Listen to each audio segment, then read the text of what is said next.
Ahora sí, la ayudantía de hoy vamos a resolver un ejercicio que se hizo en un taller pasado. ¿Ya? Entonces, empecemos al tiro. Bueno, las instrucciones como siempre, qué cosas tienen que tener claro, que siempre tienen que dejar bien especificado cuáles son los supuestos con los que van a trabajar y no copiar, en resumen. Entonces, el primer ejercicio habla de una placa sólida que ocupa el espacio entre las rectas y igual a menos b e y igual a más b. Esta placa está inicialmente a una temperatura T sub 0. En el tiempo igual a 0, las superficies de Y aumentan su temperatura a 3 T sub 0 y se mantiene ahí. Entonces nos piden primero dibujar el sistema descrito, incluyendo una descripción general del perfil de temperatura. Luego, definir las condiciones de contorno del sistema a partir de la ecuación del contorno del sistema. Luego, a partir de la ecuación de energía, definir la ecuación adimensional, presentando el desarrollo matemático. Y por último, la placa fue diseñada de tal forma que la temperatura en el centro no puede sobrepasar el valor de 2T sub 0. Entonces nos piden definir una expresión que permita estimar el tiempo máximo que la placa puede mantenerse en estas condiciones. ¿Ya? Ese es el ejercicio y acá yo les puse algunas pistas que les van a servir al momento del desarrollo. Entonces, ¿cómo enfrentarían ustedes este problema?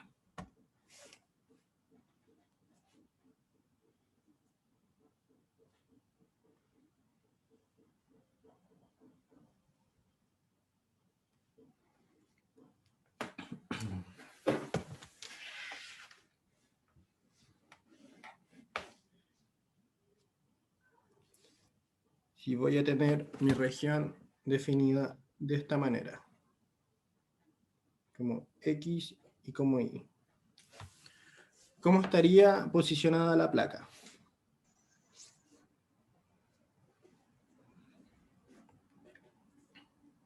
¿Alguien?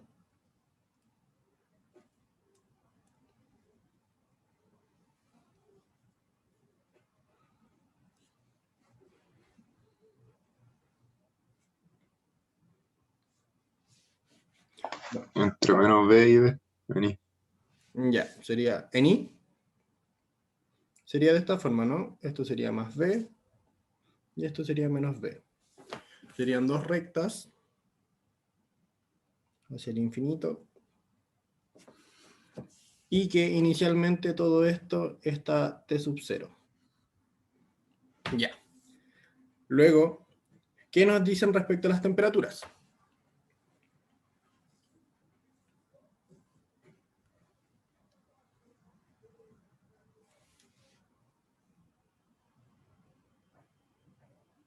Ahí. ¿Qué nos dicen respecto a las temperaturas?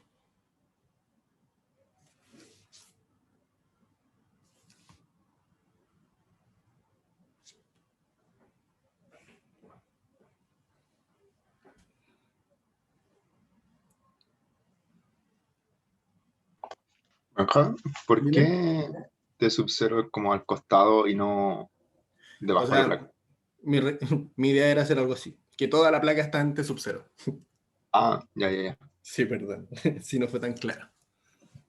Para Ya. un tiempo menor a 0, ya que en T igual a 0 comienza el aumento de temperatura en los bordes, ¿cierto? Ya. Entonces, ¿cuáles serían las condiciones o el fenómeno que estaría ocurriendo en esta situación? ¿Qué nos decía el enunciado?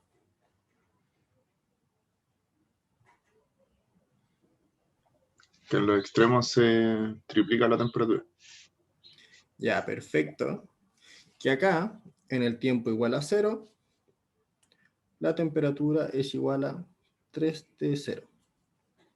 Lo mismo en el otro lado. Que para T igual a 0, T es igual a 3T0. ¿Ya? ¿Y algo más?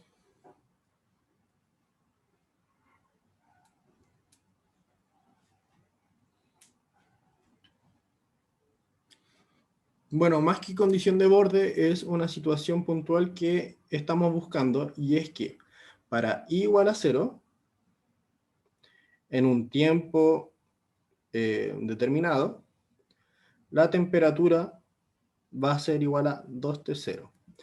Y el problema, en la pregunta 4, nos piden identificar este tiempo. Ya.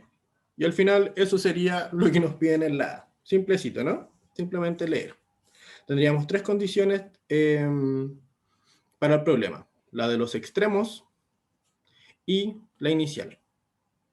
Esta, más que una condición de borde, es una condición que nosotros vamos a buscar.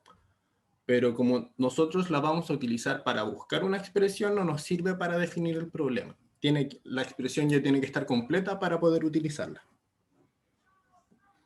Luego, ¿qué nos pedían? Las condiciones de borde.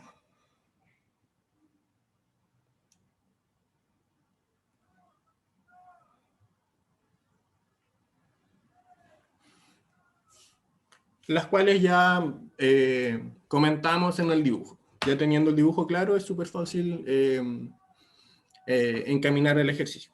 Entonces, como condición inicial, tenemos que para un t menor a 0, tiempo inicial, la temperatura es igual a T0 para todo i. Toda la placa está a una temperatura uniforme. Como condición de borde 1, perdón, tenemos que para t igual a 0, la temperatura va a ser igual a 3T0 para i igual más b. Y además, que para t igual a 0, la temperatura también va a ser 3T0, pero para i igual a menos b. Listo. Eso sería la b. Ya tenemos varios puntitos. Luego, nos piden expresar la ecuación de temperatura para este problema. ¿Cómo sería?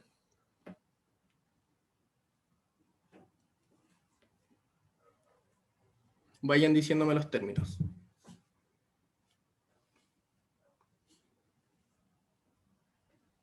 Bueno, al inicio puedo poner como supuestos que la densidad, el calor específico, viscosidad constante, por definir los parámetros.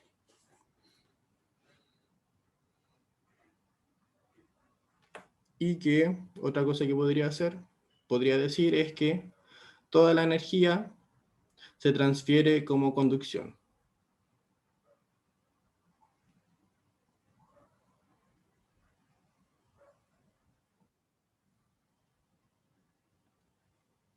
Entonces, ¿cómo sería la ecuación de Navier-Stokes? Vayan diciéndomela, por favor.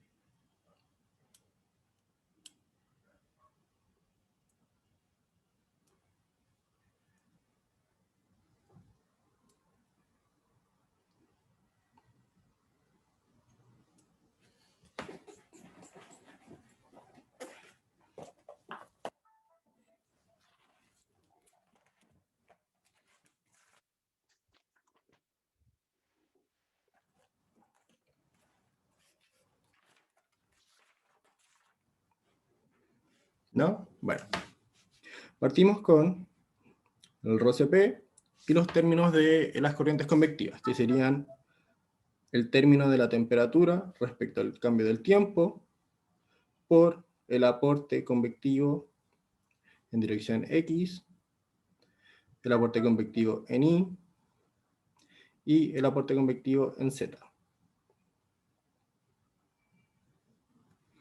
Acá, como no tenemos ninguna velocidades, sabemos que todos estos términos son igual a 0. Un segundito.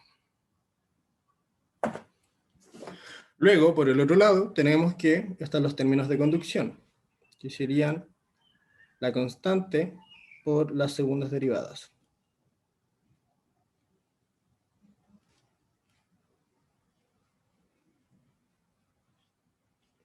más el término de disipación viscosa. Y creo que es así. Pero obviamente, como está todo quieto, no hay términos de velocidad, este término se va a hacer. Ahora, la conducción se hace en la dirección Y, y solamente en la dirección Y, por lo tanto los términos de X y Z son igual a 0. Lo que nos queda una ecuación, perdón el sonido, del roce P, del término acumulativo, por la constante y el segundo término de la conducción respecto a Y. Esa sería mi ecuación. Si yo divido acá por el roce P, y esto lo llamo alfa, me quedaría que la ecuación sería de esta forma.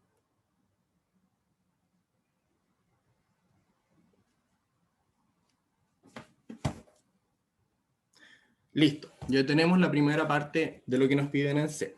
Pero ahora hay que adimensionalizar. Y para la adimensionalización, vamos a trabajar con las siguientes variables adimensionales. 3T0 menos la temperatura, dividido en 3T0 menos T0, que corresponden a los bordes en los que trabajaría la temperatura. Su temperatura máxima sería 3T0 y su temperatura mínima T0. De esa forma acoto esa región. Luego, defino, ya que voy a estar trabajando con, ya que estoy trabajando con dimensiones finitas, debo definir una variable en términos espaciales y una variable en términos dimensionales. En este caso sería alfa por la variable tiempo, dividido en la distancia al cuadrado. Estas definiciones son bastante estándares, se suelen utilizar al trabajar con transferencias metros sobre segundo. Me parece que este es sobre B.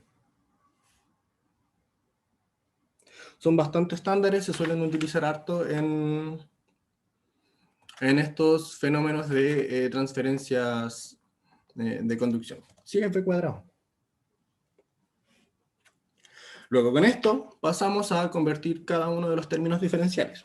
Tenemos que la derivada del tiempo, de la temperatura respecto al tiempo, se puede expresar también como esta expresión, ¿cierto?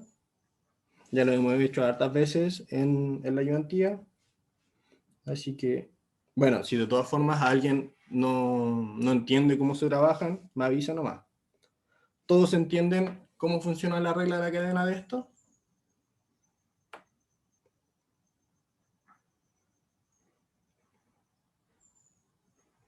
Lo tomaré como un sí. Y para el segundo término, tenemos que la derivada de la temperatura respecto a la posición va a ser algo parecido, pero ahora en vez de derivar respecto a la variable temporal, sería respecto a la espacial. Y para obtener la segunda derivada, es lo mismo que decir que todo el término anterior, yo lo derivo respecto a y.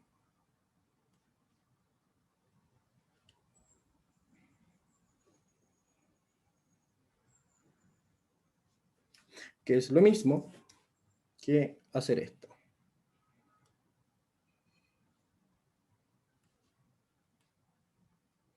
De t,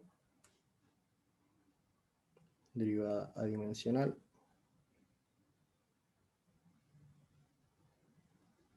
por... perdón. Benja, Dime, en la primera ecuación de la adimensionalización, en ¿está? el denominador, no, en la de arriba, en las tres de arriba. Esta. No, la que está abajo de esa. La 3 t Ah, 0 las menos, definiciones. sí, el denominador es 3 t 0 menos T0. Menos T0, sí. Ah, ya. Vale. ¿Por qué? Porque de esa forma, cuando t vale T0, θ tendría un valor de 1, cuando t vale 3t0, tendría un valor de 0 y así tengo mi región de trabajo de manera lineal.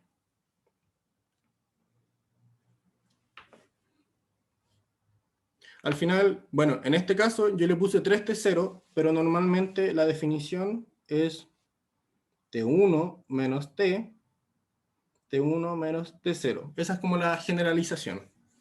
Para este problema, como mi t1 sería 3t0, lo escribo de manera directa nomás.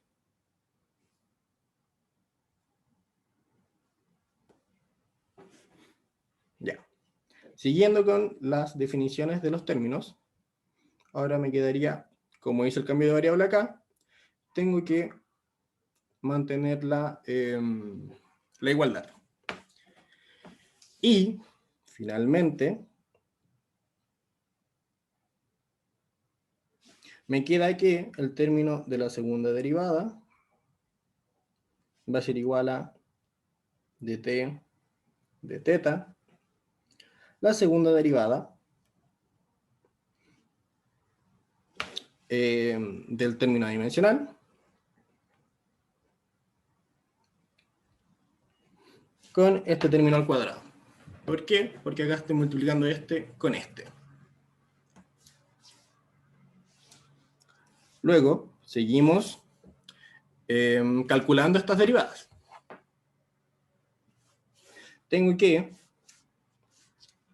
Benja, ¿podrías explicar ese último paso de nuevo? ¿El por Sí, qué te obvio. quedó ¿El término de acá? la derivada cuadrada de... Sí, eso. Sí, porque acá yo estaría derivando respecto a la variable y, ¿cierto? Pero acá mi variable depende de y, pero de manera implícita. Y de manera explícita depende de este término eta. Por lo tanto, yo hago este cambio de variable, donde ahora, en vez de derivar por y, derivo por eta, pero para mantener la igualdad, tengo que multiplicar al final por el término de la derivada. ¿Por qué? Porque así yo puedo simplificar esto y me estaría quedando lo mismo de arriba. Pero acá yo conozco este término, por lo tanto, por eso me sirve realizar este cambio. Y Ya. me quedaría lo mismo de antes. Bueno, este término no depende de eta directamente, por lo tanto es constante. Este término sí depende, y este término no dependería directamente. Por lo tanto, también es constante y este también es constante. Como son dos constantes del mismo valor, queda como un término cuadrático. Y el único derivado sería el del medio. Vale, Benja. Bacán.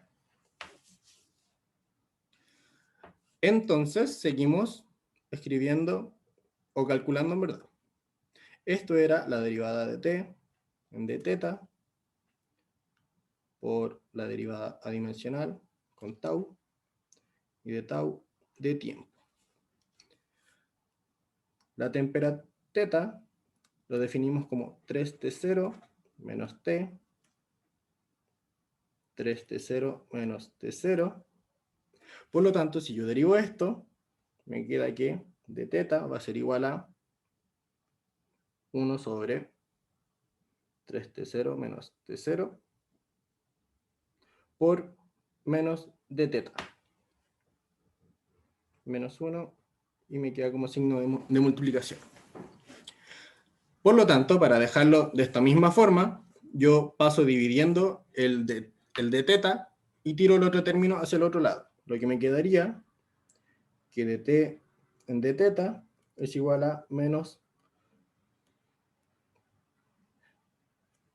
3 por t0 menos t0. Listo. Luego, el último término era de tau en de tiempo y su definición estaba como que tau es igual a alfa por tiempo dividido en b cuadrado. Por lo tanto, si yo derivo esto, me queda alfa sobre b cuadrado por de tiempo. Y si yo paso dividiendo, me queda esta expresión. Reemplazando, me quedaría menos 3t0 menos t0 por el mismo término de teta de tau por alfa sobre b cuadrado. Listo, ya tenemos la expresión para la primera derivada. Y ahora calculamos para la segunda, que era que la segunda derivada de t respecto a i era igual a de teta de temperatura, que lo calculamos recién, la segunda derivada respecto a eta por de eta en di al cuadrado, donde eta se definía como i sobre b. Por lo tanto, si yo derivo esto, me quedaría que de eta va a ser igual a 1 sobre b por di, implicando que me quedaría 1 sobre b.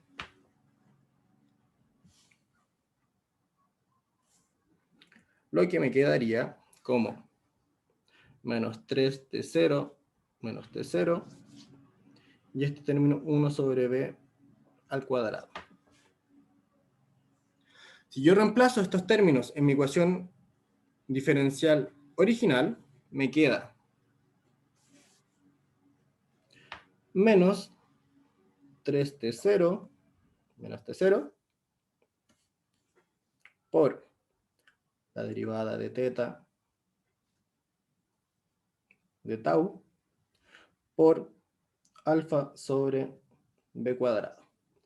Lo que estaría igualado a alfa por menos 3t0 menos t0, la segunda derivada era respecto a eta, por 1 sobre b cuadrado. Paso, simplificando términos, el alfa con el alfa, el menos 3t0 menos 3t0, y el b cuadrado con todo el término cuadrado. Resultando de teta sobre de tau igual a la segunda derivada de eta cuadrado. Y ahí terminaríamos lo que es la pregunta C. Si hacen todo el desarrollo, hasta este punto ya tienen, creo que eran 70 puntos. ¿Dudas con cómo se llega a la expresión?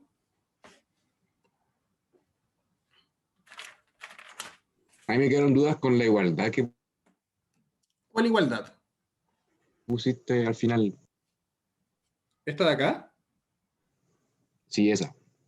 Acá lo único que hice fue reemplazar los términos que ya calculamos, que era esta derivada, en, ¿dónde está? Acá, en esta ecuación diferencial. Ah, ya.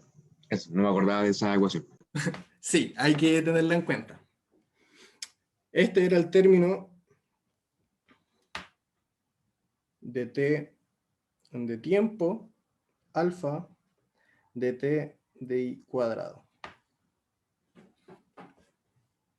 Simplemente reemplacé lo que estuvimos calculando el último ratito. Ya, ¿qué nos pedían a continuación? Describir el perfil adimensional de la temperatura. Nos faltaría las condiciones de borde adimensionales.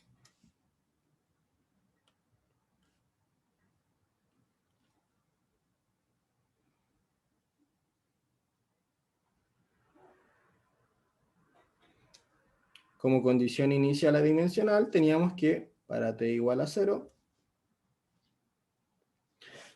t era igual a t0 para todo i. Adimensionalmente esto significa que para tau menor a 0, teta es igual a 1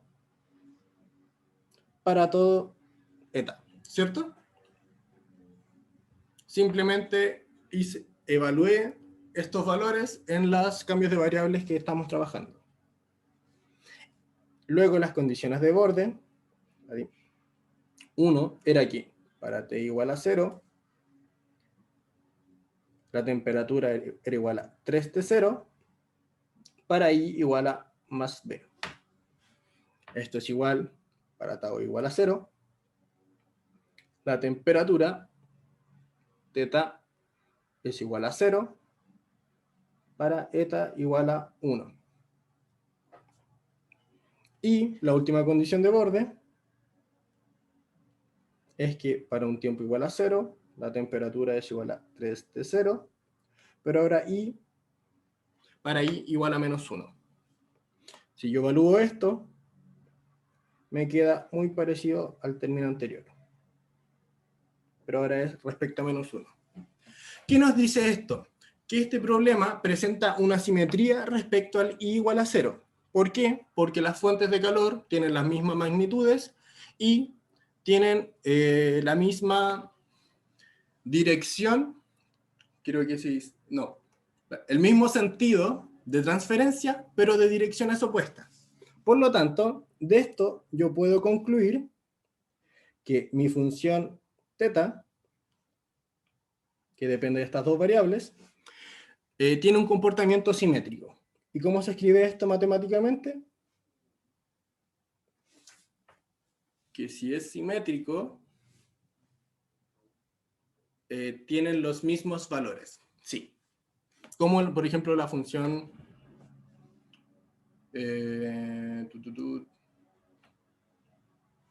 No, mentira. Es asimétrico. ¿Por qué? Porque es para valores... Déjenme graficar un poquito.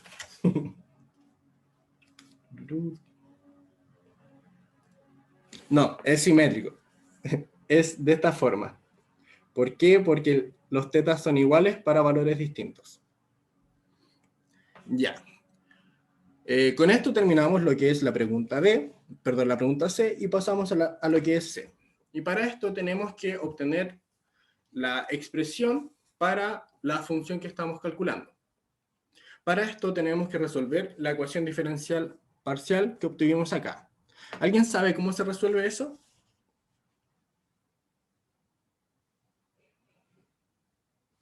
¿Cómo se resuelve esta ecuación diferencial?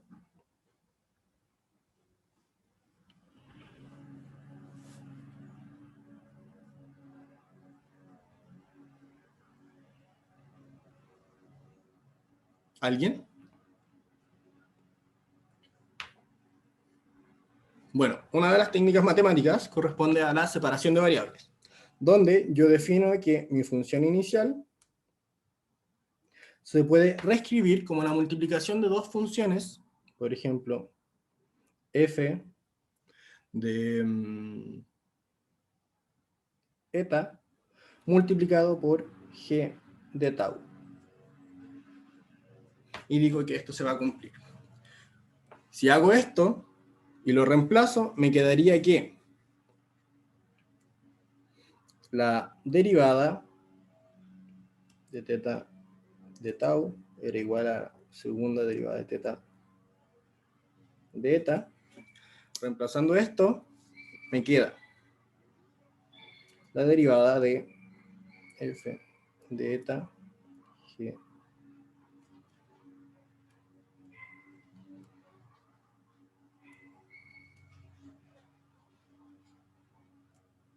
va a ser igual a la segunda derivada de f de eta por g de tau. ¿Todos entienden esto hasta ahora? Sí, no, manito para arriba, manito para abajo. Lo único que hice fue definir mi función original como el producto de dos funciones independientes cada una, y lo reemplacé en la ecuación diferencial adimensionalizada que calculamos recién. Ahora, como f solo depende de eta, puede salir como constante y me queda la derivada de g respecto de tau.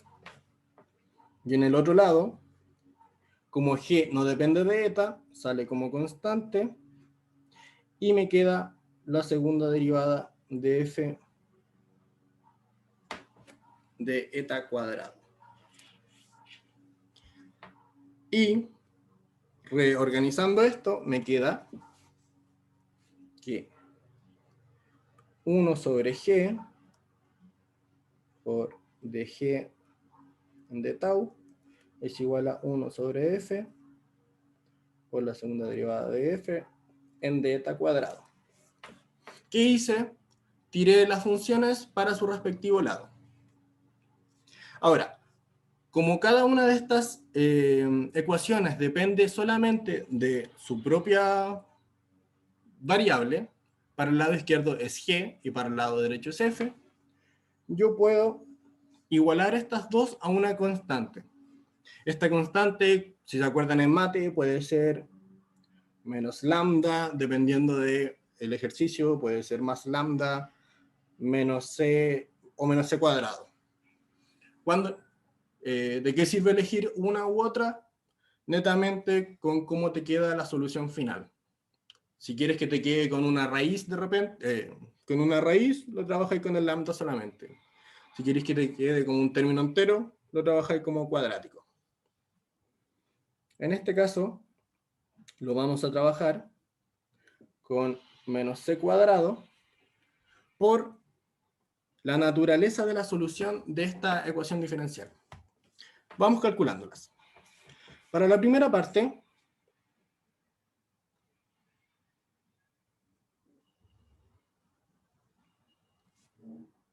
tenemos que 1 sobre g por la derivada de g de tau va a ser igual a menos c cuadrado. Si yo integro esto, me queda que la integral de g en dg va a ser igual a menos c cuadrado de tau.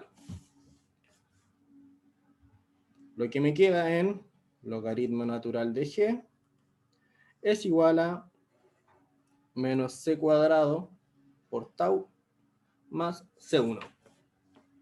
Y acá, si yo aplico la exponencial, me quedaría que la función de g de tau va a ser igual a una constante a por la exponencial de menos c cuadrado por tau. ¿Alguien tiene dudas con esto?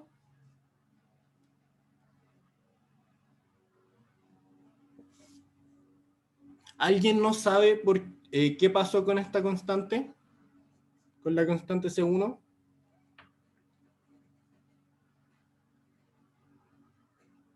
O mejor, ¿alguien sabe qué se hace con la constante C1 en este cambio?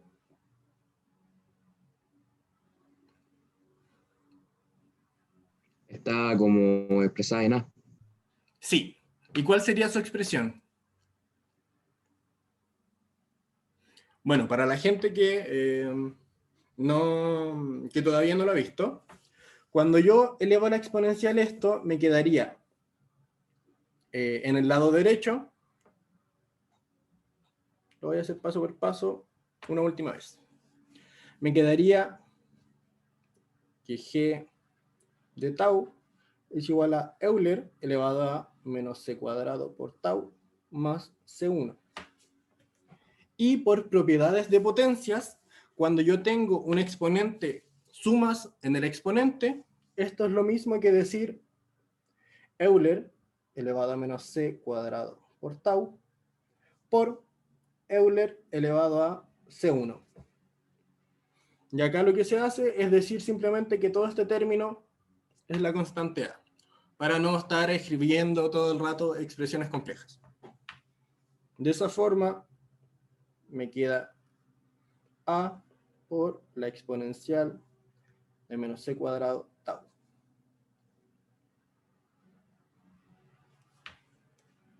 Y ahora se procede a resolver la segunda parte, que era 1 sobre f por la segunda derivada de f de eta igual a menos c cuadrado. Sinceramente, no me acuerdo cómo resolver esta ecuación diferencial, así que yo la metí a Wolfram. No sé si... Creo que es mediante la técnica de Laplace, pero la verdad es que no me acuerdo. Pero de Wolfram me dio que la función es del tipo, bueno, ya tengo usado a, por lo tanto una constante b, por el seno de c por eta, más una constante c mayúscula por coseno de c por eta. Si alguien se acuerda cómo se resuelve esa ecuación diferencial, que lo diga nomás. Se va a ganar un premio.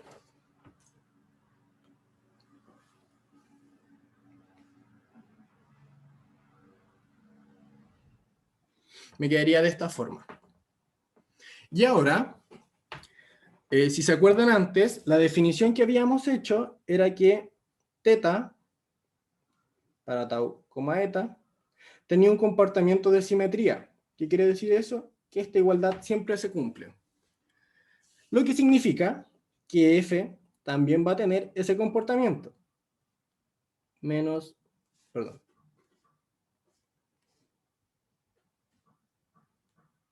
Que esto también se va a cumplir.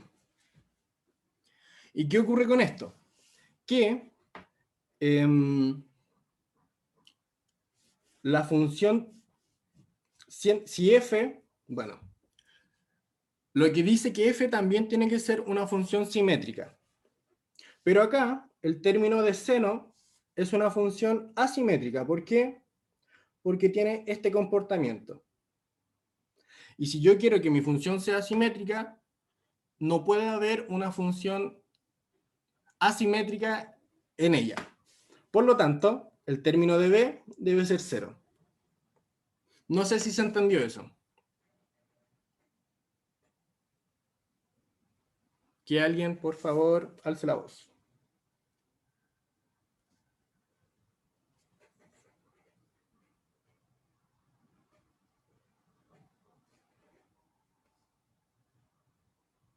Es como una condición de integración. Es como... Es una forma de aplicar las condiciones de borde, la 1 y la 2, pero como de manera más general, sin tener que reemplazar los valores. Si yo hubiera restringido entre 0 y b, no hubiera dado eso, hubiera quedado todo malo, ¿cierto? Si hubiera restringido entre 0 y b... Onda, porque a mí no se me hubiera ocurrido, por ejemplo, definir teta igual a como con definir eso simétricamente así. Hubiera puesto una restricción para poder aplicar la integral, ¿cachai? Pero hubiera Ah, estado malo entonces porque no hubiera llegado a que b es 0, po. no, igual hubiera llegado, porque la integral solamente te hubiera convergido para esa situación. Quizás matemáticamente hubiera sido un poco más complejo, pero deberías llegar a la misma solución, ya que estamos evaluando las mismas condiciones. Ya, vale, gracias. Más c coseno de c por eta. Bueno, lo voy a repetir nuevamente. F tiene que ser una función simétrica. Y acá la función seno es asimétrica y la de coseno es simétrica.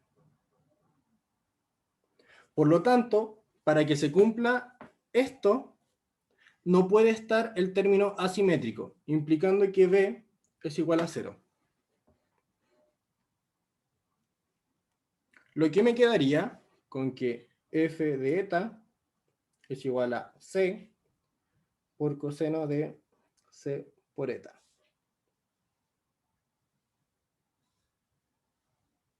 Ahí. Y acá nuevamente aplico lo mismo. Digo que c, bueno, a ver, creo que hay una forma más fácil de hacerlo.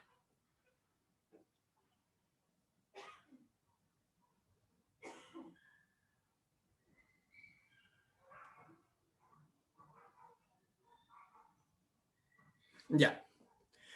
De acá tengo que evalúo la función para eta igual a 1, que es la primera condición que estábamos trabajando. Déjenme buscarla. Para eta igual a 1. Cualquiera de estas dos me sirve. Si yo reemplazo, me quedaría que c por coseno de c es igual a hoy me estoy quedando sin batería. A c. Déjenme ver cómo lo puedo trabajar mejor.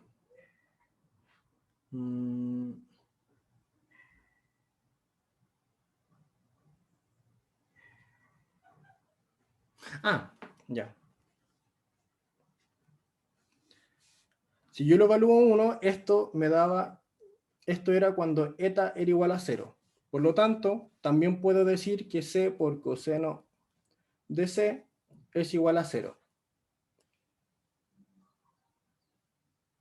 Pero acá tengo dos opciones, con que mi constante sea 0 o que todo este término de acá sea 0. ¿Cuál de las dos debería ser?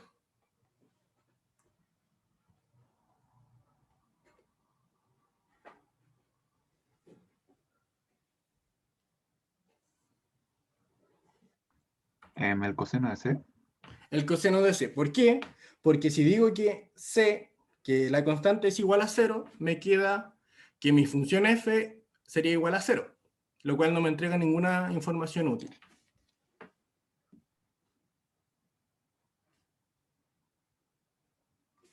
Por lo tanto, c va a ser igual a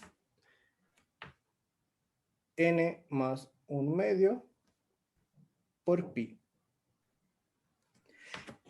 Porque las funciones cosenos son periódicas, por lo tanto cualquiera de los valores que sean o pi medios o 3 pi medios van a cumplir esta igualdad. Y esto se va a cumplir para cualquier n, ya sea 0, 1 positivo, 1 negativo, 2 negativo, 3, y así sucesivamente. Lo que me estaría quedando es que f de eta va a ser igual a una constante c por coseno de n más 1 medio por pi eta. Así. Deme un segundito, voy a poner ahorro de batería. Si no, se me va a apagar esta cosa.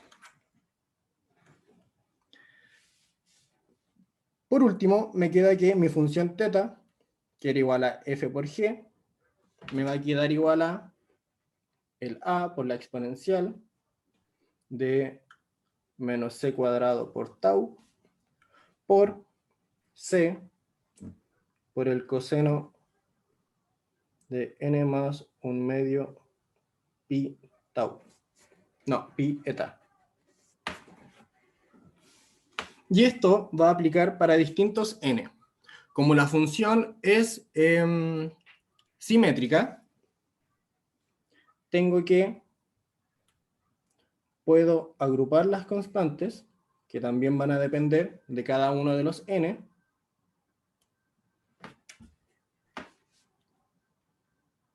por la exponencial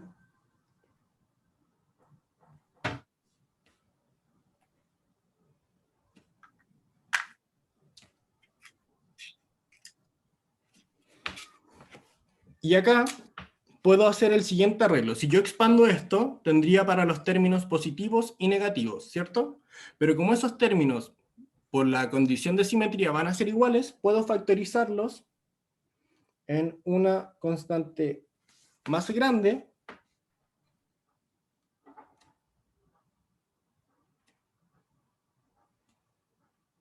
me voy a quedar sin batería, donde esta va a ser igual a sub n por cn, que son los términos positivos, y a menos n por c menos n, ya que estaba aplicado para los valores positivos y negativos. Y si yo hago esto, esta función ahora va a estar acotada para los valores entre 0 a infinito, y no los negativos. Por eso se trabaja de esa forma. Ahora, para saber el valor de la constante de D, esto es un poco más complejo, ya que requiere harto cálculo de integrales y de identidades trigonométricas. Para saber este valor, evaluamos algunas de las condiciones de borde. Por ejemplo, cuando θ vale 1, en la condición inicial, que era que t es igual a t0 para todo i. Por lo tanto, si yo reemplazo esto, me quedaría que 1 es igual a d sub n. Y como cada una de estas van a ser linealmente independientes, mi solución general será la sumatoria de cada uno de estos términos, d sub n, exponencial de menos c tau, coseno n más 1/2 pi eta.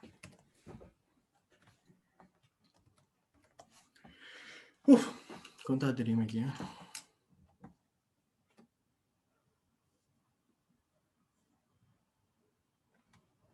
Ya.